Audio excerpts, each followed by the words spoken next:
my book and wax friends. I'm Amber. Welcome to my channel and to my December wrap up, my Books and Bars series. So these are the books that I did read, those that were on my official TBR, and just ones that I felt like mood reading. And then the wax bars that I did melt with them that felt like they would go with the books that I was reading. So let's first talk about my official TBR, which I will put up on the screen now. I only had 5 books, as you can see, and I finished 3 out of the 5. So Mr. Dickens and his Carol, I heard some things about it to where I knew I wasn't going to like it because it was a complete misrepresentation of Charles Dickens, actually completely out of left field type of stuff. And then the December to Remember, I started reading that one and just wasn't feeling it. So those did not get read. So I read 3 out of the 5. So let's jump into all the books I did read. I did end up reading 7 during the month of December, almost 8. One book I finished like on the 2nd of December, the 1st or the 2nd, but I'm going to count that towards January, or that's what I mean. January, not December. I finished it on the 1st or the 2nd of January. So I'm counting it towards January because technically I did finish it in January. Okay, so the first one I did read was Stephanie Garber's Spectacular, which is a holiday novella that takes place after the 3 books in the Caraval series. And this one was the prompt written in 3rd person. So for me, I felt this was about a 4-star. Specifically, I feel like it may be higher because of the artwork, but if we're just talking about the story, it was a 4-star for me. But all the pages are just so beautiful. The artwork is whimsical, magical throughout the story. So it wasn't a full, let's see, look at this. Okay. So this one, if you don't know about Caraval, it's about 2 sisters and this competition that's called Caraval that they get invited to go to because they're trying to get away from their father who is abusive. And the story stems from there. So this is after that whole story, and it's about the Great Holiday is what it's called. So it's their version of Christmas there in Valenda where they live now. And one of the sisters, Donatella, is worried about her love, thinking that he has lost his love for her type of thing. And so she wants to find like the perfect present that represents how she feels about him, and hijinks ensue because of that. It was fun. It was whimsical, like I like it. There is a part in it that some people might be uncomfortable with. Not that there's anything graphic or anything like that, but something happens in it that, for me, I was like, this isn't really all that much of like a Christmassy type of feel. But since I had recently read the series, the Caraval series, I remember things from the end of the 3rd book where I was like, okay, this has got to be why what's happening for that chapter or so is happening. So I know I'm being vague, but I don't want to spoil anything. But 4 stars still gave me that magical Christmassy feel, despite that part in it.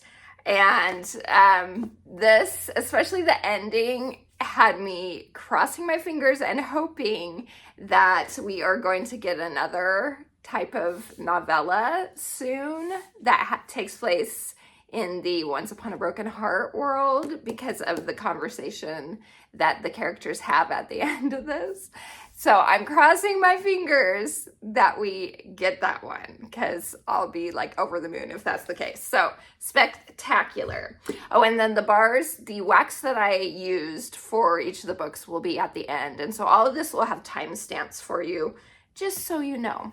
Okay, the next book I read, and this was for the prompt Set Outside North America, and that is Charles Dickens' A Christmas Carol. So this is the illustrated version, so it has beautiful illustrations in it as well.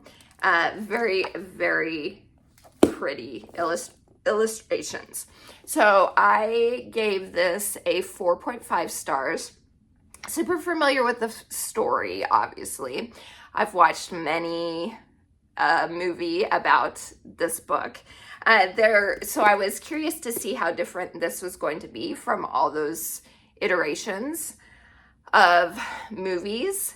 And it's pretty, the ones that I've seen is pretty true to the actual story. The only thing that I can say is different in the book, that from what I remember, is Scrooge is sister. He has a sister, and during his past Christmas, Ghost of Christmas Past, he does relive a part or two that has to do with his sister. So that's the only thing I could say was really different. Otherwise, it's pretty much the same as the books. And I did enjoy it. Charles Dickens has such great humor. I really, really enjoyed this. 4.5 stars. The next one was a title pick, and it is The Afterlife of Holly Chase by Cynthia Hand. And this one is kind of a reimagining of A Christmas Carol. So I was like, oh, that's perfect that I got this right after I read A Christmas Carol.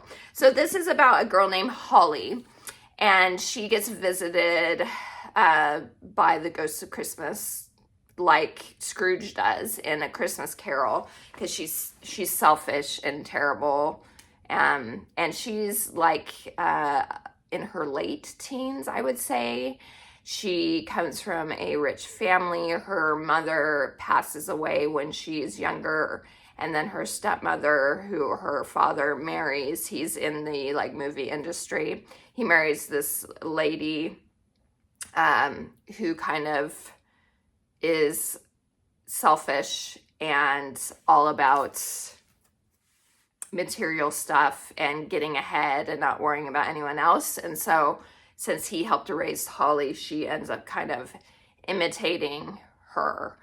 And so the ghosts visit her, and she thinks it's all just hogwash, and she ends up not heeding their warnings, and she ends up dying is what happens. And that's not really a spoiler. It's at the beginning of the book, pretty much.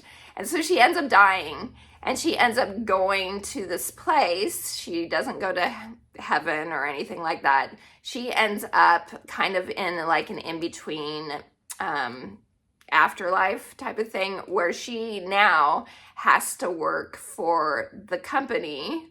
It's like a company that does the Scrooge, it's like the Scrooge project. So they're the ones that are the ghosts of Christmas past, present, future, and all that. So it's a whole like corporation, and she ends up having to work as her kind of like penance, or like her in between going to heaven or hell. This is what she needs to do. And so she ends up being the ghost of Christmas past is her job. She ends up having to be. And she is able to help a bunch of other Scrooges. And years later, I don't remember how much longer later, again, this is all towards the beginning of the book, she ends up, they pick a new Scrooge, and she ends up finding a really big connection with him because he is younger too. And she sees a lot of how she was in him. And so it stems from there. It was really cute. I gave this, I don't know if I said at the beginning, this is a 4-star for me. So I really enjoyed being in Holly's head. It was interesting to see her development, and I enjoyed all the little twists. It was really unique having the Scrooge Christmas Carol thing being a like a corporation company thing that she ends up a part of, and it was really a fun book. So this did give me Christmassy feels, although it does take place, it's not just at Christmas. So once they pick a new Scrooge, it goes from the beginning of the year throughout the whole year, because they have to prep and figure out what's going to help this Scrooge change once Christmas Eve comes. So it's a very cute book. I did really enjoy it. 4 stars. Okay, after that, I read 8 books. I just realized I don't have one of the books on me. I had to return it to the library. So the next book that I do not have on me, I'll put right here, is the Dallergut Dream Department Store. I do not remember who this is by, but it is a Korean book that's been translated into English, and you'll see who it is now. And this, I was super excited to read. It was, I love the cover, as you can see, so much my vibe for sure. And it ended up actually being like a 2.5 stars. It's about a girl named Penny, and she lives in this place that is like a town that people come to buy dreams. So when they're asleep, this town is where you go to buy dreams. And she gets a job at like the most prestigious place that people can get dreams, which is the Dallergut Dream Department Store. And she gets hired by Dallergut, who of course is the owner, and she learns all about dreams and how they work, and people come in and purchase different types of dreams and then have the dreams. So there's different levels to the department store depending on what type of dreams you want, type of thing. And it also has a little bit of stories from the actual like customers who come to purchase a dream. So it's a very kind of like conceptual type of story, very interesting, very imaginative for sure. But there wasn't a lot of, for me, maybe again, it's one of those kind of lost in translation type of things. But I didn't really feel connected to the characters all that much. The prose was lacking. Again, that's probably because of the loss in translation a little bit. The prose was lacking, but it definitely felt dream-like in the quality and the imagination of what the author was trying to get across in regards to the book. So in that aspect, I thought it was interesting and fun for sure. It felt disjointed, which again, it's about dreams. So I guess, in that case, it makes sense. And then it just kind of ends too, which again, if it's about dreams, that's how dreams are. But for me, it wasn't something that really gripped me, that I really loved. So 2.5, a little better than just okay, but it didn't hit the 3-star for me. So that is the Dallergut Dream Department Store. Okay. Book after that I read is The Santa Suit by Mary Kay Andrews. This is the first book I've ever read by her. This ended up being a 3-star. I did like it. It was about a girl named Ivy who buys a house sight unseen besides in pictures. that she wants to start over. She was recently divorced, and she wants to start over in this town. So she moves to this town and to this house that ends up needing a lot of work, but she loves it. And she ends up, while she's there, finding a bunch of the owner's old stuff is still in the house. And they were known for, this couple that lived there, were known for like having the most Christmassy stuff around. And the husband played Santa every year, like for 40 or something years, for a long, long time. And so as she's trying to clear things out, she ends up finding this box, and in the box is this like super old-fashioned like Santa suit, like really well made, not one of those cheap things that you can get. And this, in the pocket, is a letter from one of the children who wrote to Santa, and it stems from there. She wants to find this girl and find out what happened, because in the letter she asks that her dad will make it home safe from the war, and I think it was the Vietnam War, if I'm remembering right, that he would make it home safe. And so Ivy is her name, is on the hunt for finding out what happened, if the dad made it back, who this girl was. And in the process of that, she comes to meet a lot of people in the town. It is a small town. And the realtor, Ezra, helps her with her house and stuff like that. A relationship ends up developing. And Ivy ends up becoming close to a bunch of other people in the town. My favorite relationship between her and is with this guy named Lawrence. He's an older gentleman, like in his 90s or something, 80s or 90s. And their relationship, their friendship is very, very sweet. So I did really enjoy all that. The love relationship with Ezra wasn't developed all that well. I felt like it just all of a sudden towards the end, okay, we're in love with each other type of thing. Not to the point where I disliked it, because I did like Ezra. There just wasn't development, and I felt like that could have been more, but it is a small book. But I did really enjoy all the other like friendships Ivy ends up developing. And so for that reason, the story got 3 stars for me. So the Santa suit. Okay, the next one. This, if you watched my most disappointing books of 2024, this was number 2.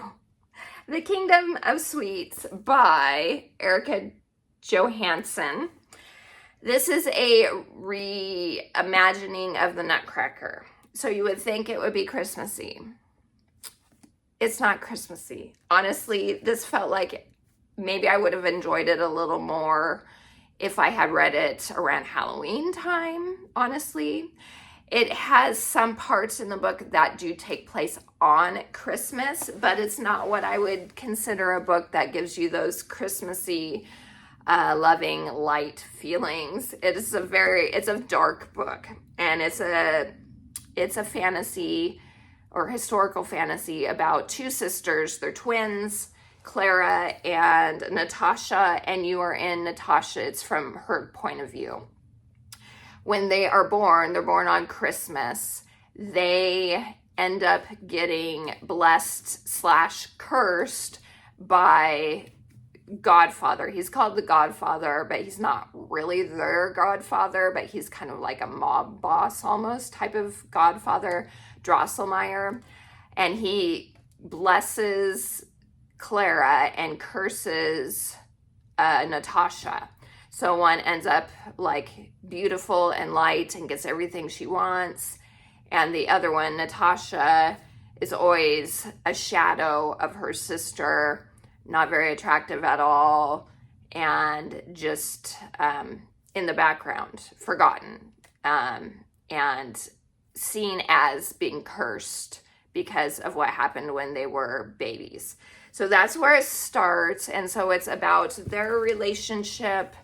And Natasha ends up falling in love with this guy who she's having a secret relationship with. And she ends up finding out, and this is towards the beginning, so it's not really a spoiler. It kind of, it says in the synopsis, her sister Clara kind of takes him from her, and he was the only one that Natasha really wanted. So it stems from there, and it goes through years of things that happen. They do go to this fantasy type world, the Kingdom of Sweets. And again, this is not a light, magical, whimsical place. It is very dark. And yeah, things develop from there. I don't want to spoil anything, but I did not like any of the characters whatsoever. There was no one I liked. I did not like Natasha. I did not like Clara. I didn't like any of the other characters at all. Everyone was horrid, honestly. And so maybe I would have rated it higher if there was some sort of redeeming character in it, but honestly, there really wasn't at all. The writing was good. It was very well developed, that sort of thing. But I just disliked it. And especially because I was expecting, like I said, a Christmassy type book. This is not it. So I would suggest if you were wanting to read this and get those types of holiday feels, to skip this one, because it's not going to give you those at all. So The Kingdom of Sweets, 2 stars. Okay, next one. This makes up for the last book. I read The Life and Adventures of Santa Claus by L. Frank Baum. And he, if you didn't know, is the author of the Wizard of Oz series. And the Wizard of Oz series is more than just one book. He wrote 14 books in the series, plus this, and plus a lot of other different types of fairy tales too. But he's well known for his Oz books, obviously. So this is one that he wrote a couple years after his first book, after Wizard of Oz, I think, because I think this came out in like 1902 or something like that. Yeah, 1902. And this got 5 stars. And maybe just partly because it's the nostalgic factor, because I'm a super fan of Oz, of his Oz series. But I loved it. It was giving me all the magical, whimsical, holiday type vibes. It is a different take on the Santa Claus legend, to where he is helped by different types of fairy creatures, and instead of, like elves, I mean, I guess some are kind of like elves, but they're called different things. So he is abandoned as a baby. He's found in this magical forest, and he ends up getting raised by this nymph named Celine. I can't even remember now what her name was. I think it was, Necile. That's right. Necile. And he ends up, it talks about his life from there and how he becomes Santa Claus as we know him. So I loved it. Definitely 5 stars for me. And again, a lot of that is probably because of the nostalgicness of it, but I loved it. So The Life and Adventures of Santa Claus by L. Frank Baum. Okay, last one I read was Lovelight Farms by B.K. Borison. And this one got 4 stars. Is how I would rate it. It might have gotten 5 stars, but there is open door in this. Not super graphic, but there's a couple of open door scenes and some language. And as I've told you in the past, those kind of take me out of the story, but not enough for me to stop reading. This is about a girl named Stella and her best friend Luca, and she ends up purchasing this Christmas tree farm, and it's good for a year. She doesn't have any issues for a year, and then all of a sudden this next year around, she starts having issues, like everything's breaking on her. She's having troubles. Some of her trees are dying, and she doesn't know what in the heck is happening. And so she enters this contest that this influencer is having. This influencer is one that goes around to different places and highlights them. And so she enters this contest, and in her entry, she talks about how she and her boyfriend bought this farm together and are running it together and stuff like that. Well, she doesn't have a boyfriend. And so she ends up being one of the finalists for the contest. And she's like, what am I going to do? And so she asks her best friend, Luca, to please pretend that you're my boyfriend. And so it's that friends to lovers type of trope, and fake dating. And I am a sucker for fake dating tropes. Is one of my absolute favorites. Luca and Stella were the cutest. They were both cupcakes.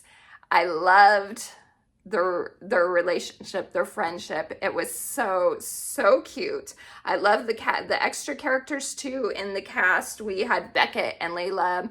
Layla was the like baker on the premises. She made all the treats at Lovelight Farms, and then Beckett was kind of the gardener. He was in charge of making sure the trees and everything else were healthy and well and that sort of thing. And they were great characters too. I did really enjoy them. And so 4 stars for sure for me. I did really enjoy this a lot. And the conflict, thankfully, towards the end, there's usually, in a lot of romance books, there's like a 3rd act conflict miscommunication thing. A lot of the times, I would say there was a slight one in this, but to where I was annoyed, like really annoyed for a second about what it was with Stella, but thankfully it was very short-lived and it got worked out very quickly. So I highly recommend this. I really loved it. So Luca was like the sweetest guy. It was so cute. So 4 stars for me for sure. That is Lovelight Farms. Okay, so that's it in regards to the book reviews. Now let's go over the wax that I did melt with each of the book. So with Spectacular, I had to go with something a little bit spicy, a little bit sweet. And so I did Goody Goody Gumdrop. This felt like it was the perfect fit because it smells like a gumdrop. It smells like a fruity cinnamon sugar gummy candy, and it's amazing. And this is a new one. I used up the other one. So Goody Goody Gumdrop, had to go with that one. And I'll let you know if the wax is available still, because a lot of these aren't anymore. Unfortunately, that one is not. Okay, so with A Christmas Carol, I had to do something that is classically English because it is based in England. And I chose Winterberry Apple Tea. You can't get more English than that. This is so good. So this one is one that is available now. One of Scentsy's best sellers. It's so nice. Cranberry, apple, tea, and honey. And you get every single note in there. It's amazing. So that one had to go with A Christmas Carol. Then after that, for the Afterlife of Holly Chase, I went with another very Christmassy scent and did Very Snowy Spruce, although this is good for even after Christmas because it's like a wintry evergreen type scent.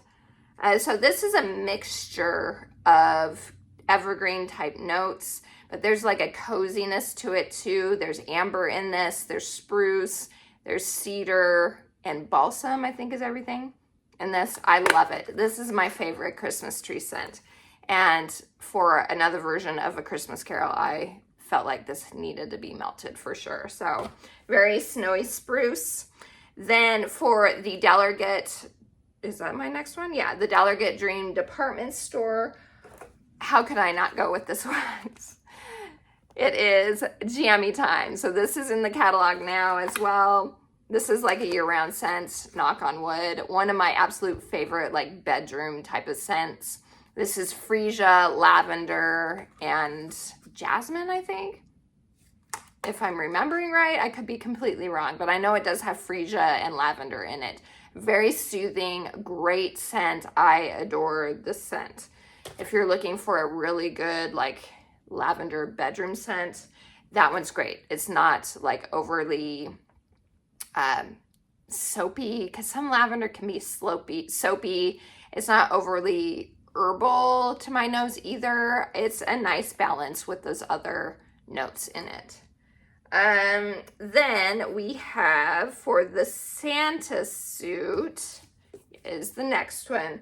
I did Wrapped in Lights, and this is no longer available. It was part of the holiday bricks that we had, and they are gone now. But this one ended up surprising me quite a lot. I really like this scent, and how could I not? Wrapped in Lights for something that's all about finding Santa or finding the little girl that Santa left a letter or kept a letter for. Okay, then for Kingdom of Sweets, I decided to melt cherry chestnut. This one is available. This is in the catalog. And this one is one that seems like from the name it would be deceptively sweet. And I was like, oh, that one would work really well for Kingdom of Sweets, because it was like you think it's going to be this wonderful Christmas type of reimagining of the Nutcracker, and it's not. So this is a good scent. I'm not trying to diss the scent at all, but you would think it would be sweeter than what it is. So it's chestnut. And the cherry is minimal in this. It's a black cherry. And then you do get a vanilla-y type of component to it as well. So it is nice, but I felt that it would work really well for that one. Okay, then for Life and Adventures of Santa Claus, I had to go with Sleigh Ride. How could I not go with Sleigh Ride for this book? So this is a milder version of a Christmas tree scent. This one you do get that like piney evergreen note, but it is calmed down with, there's cranberry in this, and I think some sort of like sugar note in it as well. This one also is available now. It's a very nice, like fresher, sweeter type of like more of an outdoorsy scent. So Sleigh Ride, so nice. And then last but not least, for Lovelight Farms, I chose, let's see, Meant to Be Merry. This was part of the Sense of the Season that we had. This one is no longer available. This packaging is a little bit different than that one because I had that one. This is from my club. And oh, it is a frosted, it's like a peppermint frosted sugar butter cookie, and it's amazing. And with so much of Lovelight Farms kind of being about Layla baking treats and donuts and stuff like that, I was like, oh my gosh, I got to do this one with that. So that is Meant to Be Merry, and I'm sorry you can't get this one right now.